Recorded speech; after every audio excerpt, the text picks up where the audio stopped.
Après le drame, le chantier du siècle, 5 ans et demi après l'incendie de Notre-Dame de Paris, la cathédrale a rouvert ses portes aux Français et au monde entier. Et plus qu'une prouesse architecturale, c'est un véritable exploit collectif puisque la moitié du financement a été assuré par des donateurs pour permettre la sécurisation, la restauration et enfin la réouverture de l'édifice. Et ensemble sur ce plateau, nous allons parler de cet élan de générosité, nous allons parler des différents enjeux autour de toutes ces personnes qui ont permis à cette cathédrale de rouvrir. Également, on va parler des autres chantiers, ce qu'il reste à faire pour rendre cette cathédrale encore plus sublime. D'autres chantiers également en France que soutient la Fondation Notre-Dame. On en parle sur la chaîne Ictus, dont vous pouvez retrouver le lien de la vidéo juste en dessous dans la description. Mais en attendant, retour à Notre-Dame de Paris.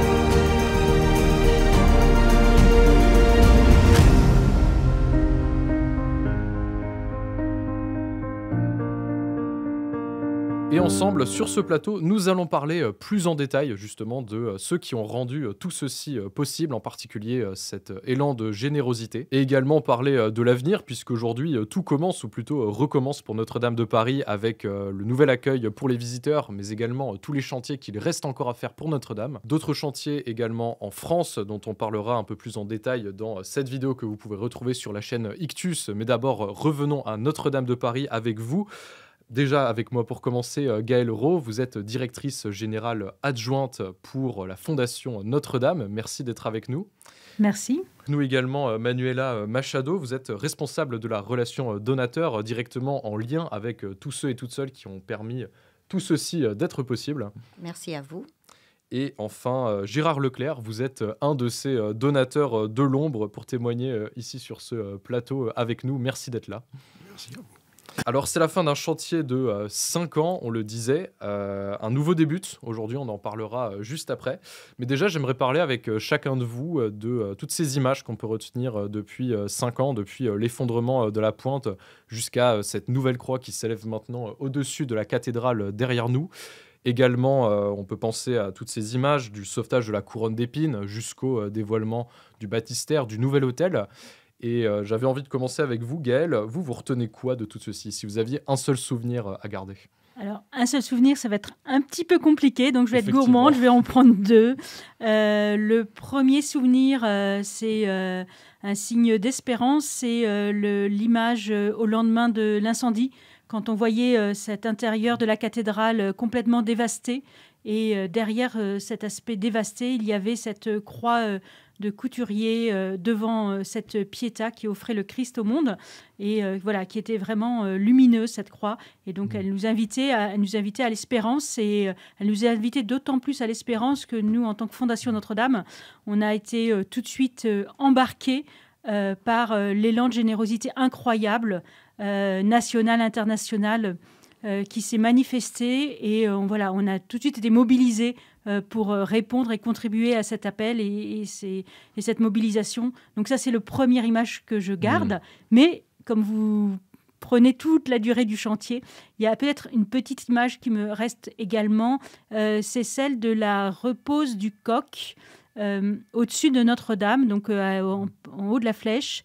Ce fameux coq qui est le coq qui permet aussi d'orienter et qui donne le sens du vent. Et à l'intérieur de ce coq, non seulement il y a des reliques de saints particulièrement chers au diocèse de Paris et à la cathédrale, mais également il y a aussi les noms des 2000 compagnons et ouvriers qui ont participé à ce chantier. Donc c'est un beau signe voilà, de les confier voilà, tout en haut de la flèche de Notre-Dame. Ah bah, un coq qui contient beaucoup de choses au sommet de l'édifice. Et pour vous, Manuela, votre souvenir justement de ces 5 ans? Alors pour moi, j'en ai plusieurs. Je vais déjà m'en rappeler, vous en faire part de deux. D'abord, le cintrage pour protéger cette grande dame de l'effondrement. Je trouve que c'était merveilleux. Et deuxièmement, c'était cette dame de fer qui est visible de partout dans Paris, aux abords de la Seine. Donc voilà, nous sommes venus panser les plaies de Notre-Dame.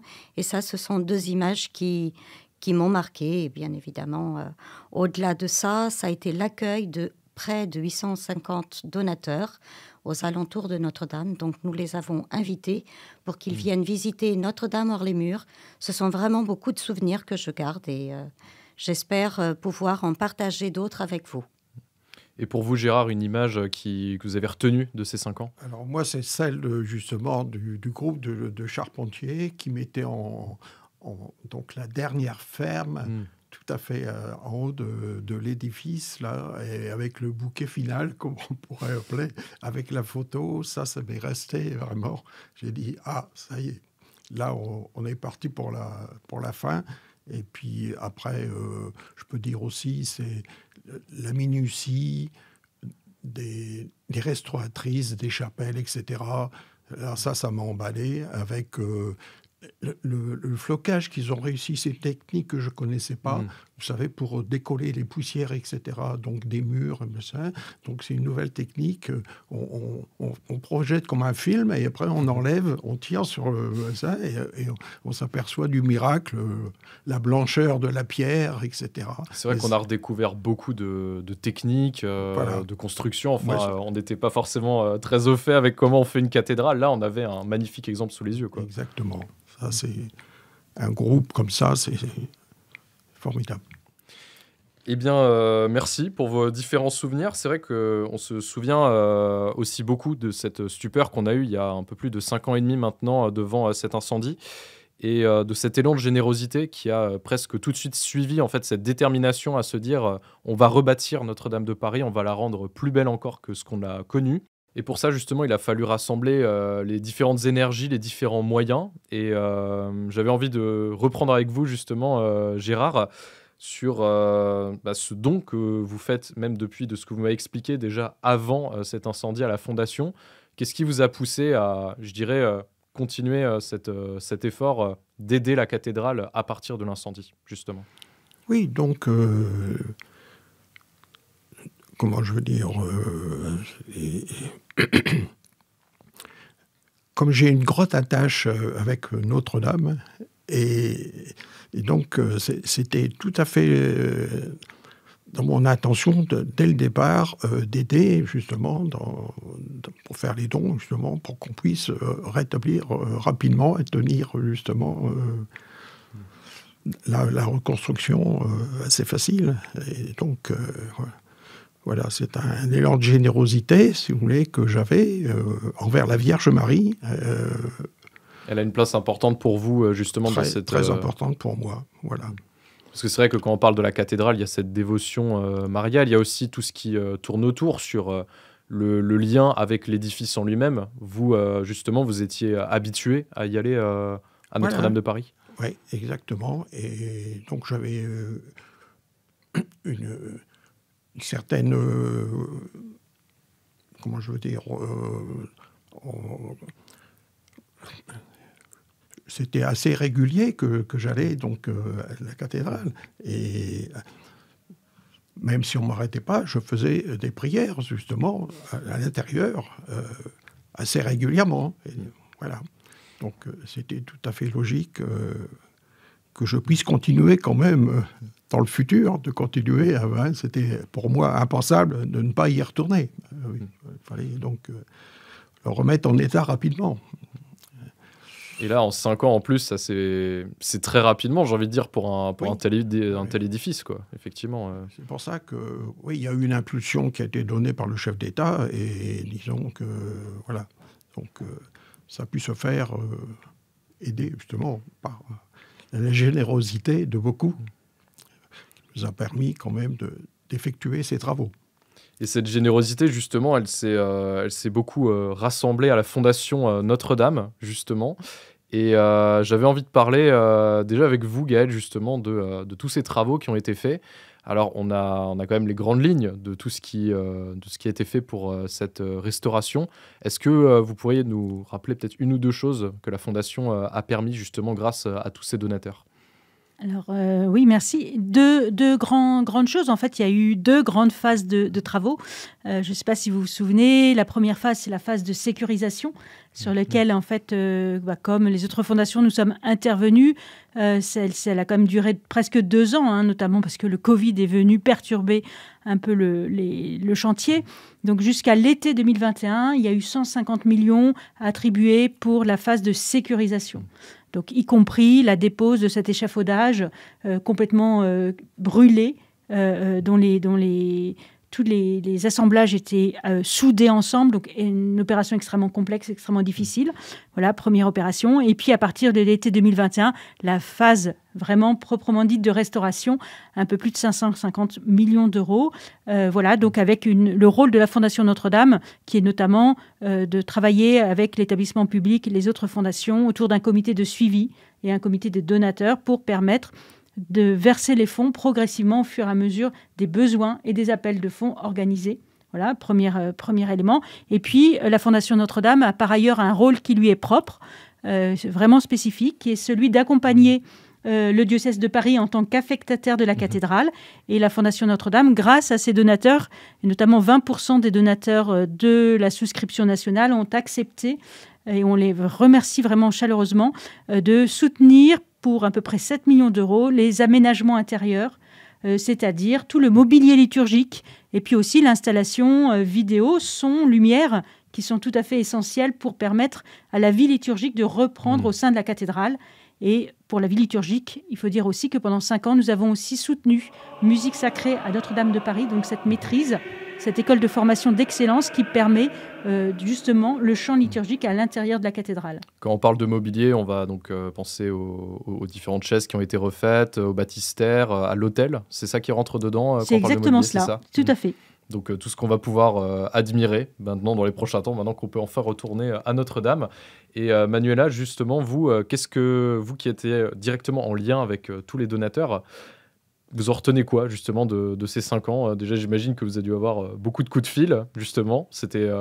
Alors, ce que je retiens de ce lien tout de 5 ans, effectivement, c'est la grande émotion. Au-delà de la sidération de l'incendie, ça a été la grande émotion. Tous les donateurs nous le retracent encore, ils nous écrivent encore hier, et j'en ai fait part à mes collègues. J'ai eu un donateur qui m'a écrit en me disant « Bonjour, Notre-Dame me connaît très bien ». Alors bien évidemment que ça a éveillé en moi une grande curiosité, et j'ai lu avec attention son courrier. C'était un riverain, un jeune, qui a vécu à Paris à côté de Notre-Dame, jusqu'à 23 ans. Et donc voilà, il nous a écrit parce que au moment de la réouverture, il voulait encore aider Notre-Dame.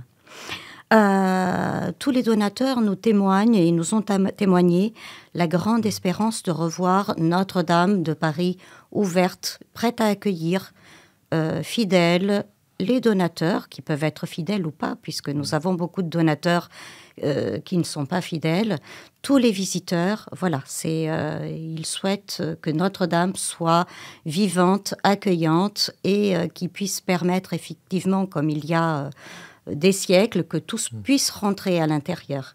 Ça, c'est vraiment leur émotion. Après, ils partagent également avec moi beaucoup d'histoires personnelles. Ces histoires personnelles peuvent aller du mariage à Notre-Dame, de la rencontre à Notre-Dame. Ils ont fait partie de la maîtrise de Notre-Dame. Et donc, ce sont vraiment des moments de vie qui sont très, très, très chers à leur vie, à leur cœur et à leur famille. Et je pense que c'est aussi, ils ont écrit pour laisser cette transmission. Et nous avons beaucoup de preuves écrites, et j'espère qu'on pourra, avant de les archiver, les rendre publiques, parce qu'elles sont très, très, très émouvantes. Alors, nos donateurs peuvent avoir 5 ans, comme ils peuvent être presque centenaires. Donc, voyez-vous, leur style, leur prose est différente, mais toutes les lettres que nous recevons, tous les coups de fil que j'ai sont très, très, très attachants. Vous avez des exemples peut-être de courriers, d'appels en particulier qui vous ont touché?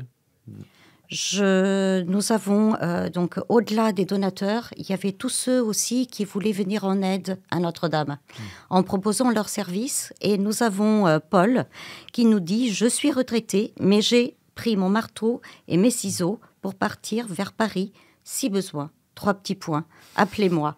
Donc voilà, ils voulaient tous et donner de l'argent, être très généreux, mais être aussi au service d'eux. Et c'est ce que je sens également dans les courriers que je reçois.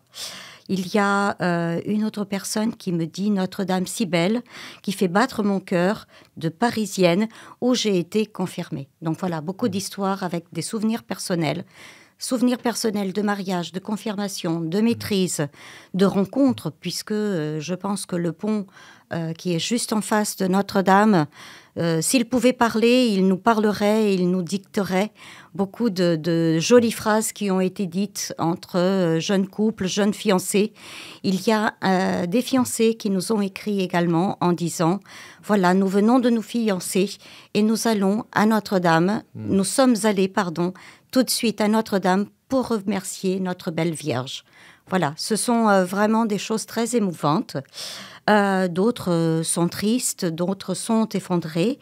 Et on nous dit également « La tristesse s'est emparée de tous, catholiques, juifs, musulmans, orthodoxes, 3 petits points. » Voilà, ça n'a pas été un acte de générosité des catholiques, mais ça a été un élan de générosité de la France entière, et même au-delà des frontières, de 104, voire 105 pays dans le monde qui nous ont aidés. Et nous les en remercions. Nous remercions tous ces donateurs très généreux qui nous ont aidés et qui poursuivent leurs dons, puisque jusqu'à présent, nous en recevons encore avec des petits mots qui les accompagnent. Et là, nous sommes rentrés dans la période de Noël. Nous allons la dépasser et donc nous avons des cartes de Joyeux Noël, de Bonne Année en 2025. Et tout cela est formidable. C'est pourquoi je vous dis que nous avons vraiment créé un petit fil dans l'histoire et que si nous nous rencontrons dans la rue, nous pourrons commencer une conversation en se remémorant toutes ces 5 années et nous aurons effectivement de la matière pour échanger. Beaucoup de créativité, de ce qu'on entend dans la manière de parler de Notre-Dame, beaucoup de générosité qui se traduit. Et ce chiffre, 1 Français sur 200 qui a participé justement à cette restauration avec un don. C'est un chiffre que je trouve impressionnant, Gaëlle. C'est un chiffre très impressionnant parce qu'on imagine bien que derrière un Français, il y a potentiellement aussi une famille, un couple parfois avec des enfants. Et d'ailleurs, dans les courriers, on avait parfois une famille entière qui donnait tous les prénoms en disant « nous contribuons ensemble » et dans la joie à cette restauration de la cathédrale. Un Français sur 200, c'est considérable. 320 000 donateurs français, c'est plus que le nombre d'adhérents à la Fédération de rugby. Voilà, donc c'est tous les adhérents à la Fédération de rugby qui donnent pour la restauration de Notre-Dame. Et on les en remercie, voilà. les rugbyman. Non, mais voilà, sur la créativité, c'est vrai qu'on a été extrêmement frappés. Évidemment, il y a eu les dons, mais il y a eu aussi les personnes qui ont organisé des concerts au bénéfice de la restauration. Il y a des artistes qui nous ont donné des œuvres d'art pour des ventes aux enchères. Il y a des salariés qui ont organisé une cagnotte au sein de leur entreprise. Il y avait un judoka qui partait en stage au Japon et qui a organisé auprès des Japonais qui étaient passionnés de Notre-Dame une petite collecte. Voilà, on a eu plein de petites manifestations pour montrer combien chacun était touché et combien chacun était prêt à également lui-même se mobiliser en faveur de Notre-Dame. Et on en parlait en introduction, mais le chantier, il n'est pas fini. Et vous savez quoi, c'est même pas une mauvaise nouvelle, puisque ça veut dire qu'on va encore sublimer Notre-Dame de Paris qui a déjà rouvert. Et justement, Gaëlle, jusqu'en 2028, les travaux de restauration sont encore prévus, de ce que j'ai compris. Est-ce que vous pouvez nous en dire un peu plus ? En effet, la cathédrale est désormais réouverte et c'est très heureux.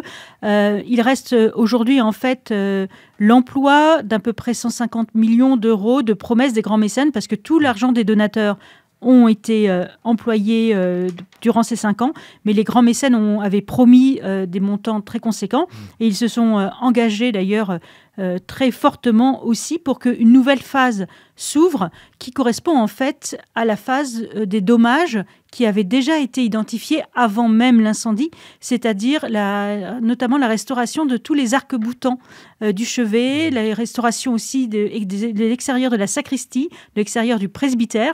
Et donc, en fait, ça proportionne bien en fait, l'utilisation de tous les fonds qui ont été alloués.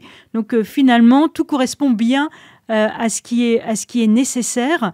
Et donc, on imagine, alors il y a encore des diagnostics en cours, c'est une vieille dame, comme on le dit souvent, de 850 ans, donc c'est une dame fragile. On peut qu'imaginer continuer à en prendre soin. Mais voilà, on a à peu près encore 3 ans de travaux, notamment à l'extérieur. Mais ce qui est remarquable, c'est que ça n'empêchera personne désormais d'entrer dans Notre-Dame et d'en profiter. Exactement. En toute sécurité, ce qui nous réjouit. Et justement, se dire que la cathédrale, on l'a vu sur les images, pour ceux qui ont déjà pu s'y rendre, on voit qu'elle est comme toute neuve, justement. C'est une image, peut-être qu'il y a 5 ans, 10 ans, on n'aurait jamais pu imaginer. Justement, vous, Gérard, ça vous fait quoi de vous dire on a eu cet édifice qu'on a vu passer près de l'effondrement, et aujourd'hui, il est plus resplendissant que jamais. Ça vous fait quoi de voir ça m'a impressionné. J'ai dit, mais c'est pas possible. On était dans la nuit, et là, on a la lumière, carrément. C'est sublime. Hein. La blancheur, jamais on serait imaginé que Notre-Dame était... Parce que quelquefois, c'est vrai que je passais dans Notre-Dame, quelquefois à toute vitesse, dans certains coins, parce que c'était noir de partout. Et là, la voir comme ça, non, c'est une résurrection totale. Oui.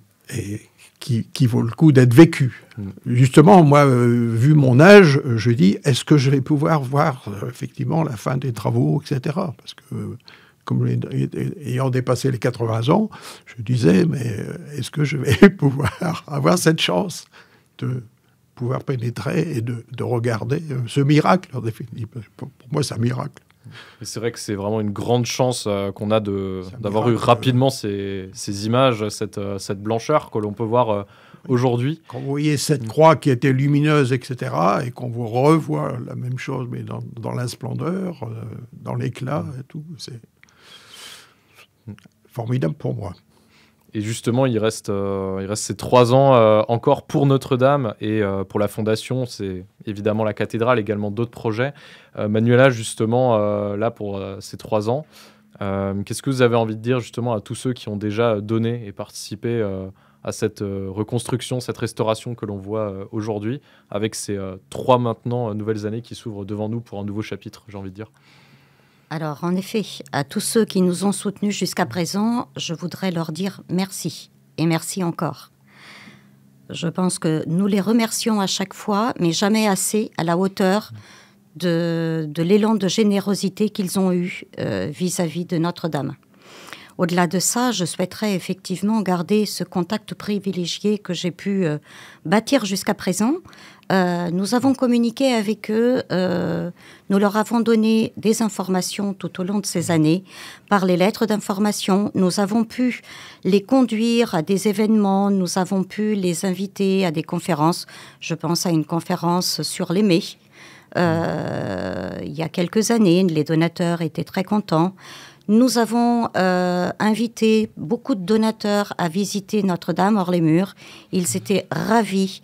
Et ils étaient ravis également de participer à l'un ou à l'autre petit déjeuner qu'on a pu faire avec eux pour faire plus ample connaissance et toujours pour les remercier. C'est vraiment une aventure humaine. C'est pas juste une reconstruction. C'est ça que vous retenez beaucoup. C'est effectivement ce qui m'illumine aujourd'hui, c'est de savoir qu'il y a autant de donateurs qui ont suivi ce projet, catholiques ou pas catholiques, mais qui se sont dit « il faut que nous maintenions Notre-Dame debout ».